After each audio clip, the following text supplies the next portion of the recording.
Hello everyone, ఈరోజు వీడియోలో మీకు నేను తోటకూర టమాటా కర్రీ చేసి చూపించబోతున్నాను. చేయడం చాలా సింపుల్ అండి. 10 నిమిషాల్లో రెడీ అయిపోద్ది. టేస్ట్ అయితే నేను చెప్పడం కాదు, మీరు ఒకసారి ట్రై చేసి చూడండి, మీరే అంటారు. ఉట్ట అన్నంతో ఇదొక్కటి ఉంటే చాలండి, అలా కలుపుకొని తినేయవచ్చు, అంత టేస్టీగా ఉంటుంది. సో వీడియోలోకి వెళ్ళి చూసేద్దామా ఎలా తయారు చేసుకోవాలో? పదండి. ముందుగా ఒక కడాయి తీసుకొని అందులోని ఒక 2 టేబుల్ స్పూన్ ఆయిల్ వేసుకోవాలి. ఆయిల్ బాగా హీట్ అయిన తర్వాత ఆవాలు, జీలకర్ర, మినప్పప్పు, శనగపప్పు వేసుకొని ఒక 2-3 ఎండుమిరపకాయలు, తర్వాత వెల్లుల్లి ఒక 5-6 క్రష్ చేసుకొని వేసుకోవాలి. వెల్లుల్లి మీరు ఎంత వేసుకుంటే అంత రుచిగా ఉంటుందండి, హెల్త్కి కూడా చాలా మంచిది. ఒక 2-3 పచ్చిమిరపకాయలు కూడా వేసుకొని ఇప్పుడు ఒక పెద్ద సైజు ఉల్లిపాయని చిన్నగా కట్ చేసుకొని వేసుకోవాలి.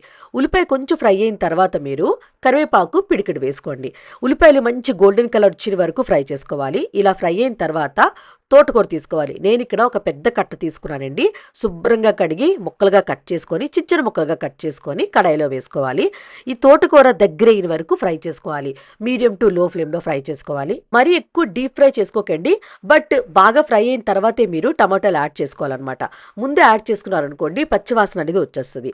సో ఇలా ఫ్రై అవ్వాలన్నమాట. మీరు వీడియోలో చూస్తున్నారు కదా, మరి డీప్ ఫ్రై కాదనమాట. ఇప్పుడు టమాటోస్ యాడ్ చేసుకోవాలి. నేను ఇక్కడ 2 పెద్ద సైజ్ టమాటోలు చిన్నగా కట్ చేసుకొని వేసుకున్నాను. అలాగే పసుపు ఒక 1/2 టీ స్పూన్, కారం ఒక 1 టీ స్పూన్, ఉప్పు ఒక 1 టీ స్పూన్. ఉప్పు కారం అనేది మీ టేస్ట్ ప్రకారంగా మీరు అడ్జస్ట్ చేసుకోండి. తర్వాత ధనియాల పౌడర్ ఒక 1 టీ స్పూన్ వేసుకొని ఒక 2-3 నిమిషాల పాటు ఫ్రై చేసుకోండి. ఫ్రై చేసిన తర్వాతే మీరు మూత పెట్టుకొని ఒక 5 నిమిషాలు లో టు మీడియం ఫ్లేమ్లో కుక్ చేసుకోండి. ఈ టమాటోస్ కొంచెం మెత్తబడాలన్నమాట. 5 నిమిషాల తర్వాత మూత ఓపెన్ చేశాను. చూడండి, టమాటోస్ మెత్తబడిపోయాయి కదా. మీరు గరిటతో కొంచెం ఇలా ప్రెస్ చేయండి, ఇంకా టమాటోస్ కొంచెం మెత్తబడిపోతాయి. లేదనుకుంటే అలా ముక్కలుగా కనిపిస్తుంది అనమాట. టమాటో ప్రెస్ చేసిన తర్వాత కొంచెం వాటర్ రిలీజ్ అవుతుంది కదా, అది కొంచెం దగ్గరైన వరకు ఒక 2 నిమిషాలు మీడియం ఫ్లేమ్లో కుక్ చేసుకోవాలి. అంతేనండి, రెడీ అయిపోయింది తోటకూర టమాటా కర్రీ. చాలా చాలా టేస్టీగా ఉంటుంది. ఒక్కసారి ట్రై చేయండి, అలాగే హెల్దీ కూడా.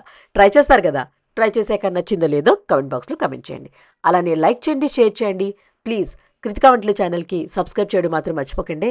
మనం నెక్స్ట్ వీడియోలో మీట్ అవుదాం ఇంకొక మంచి వీడియోతో. Bye bye.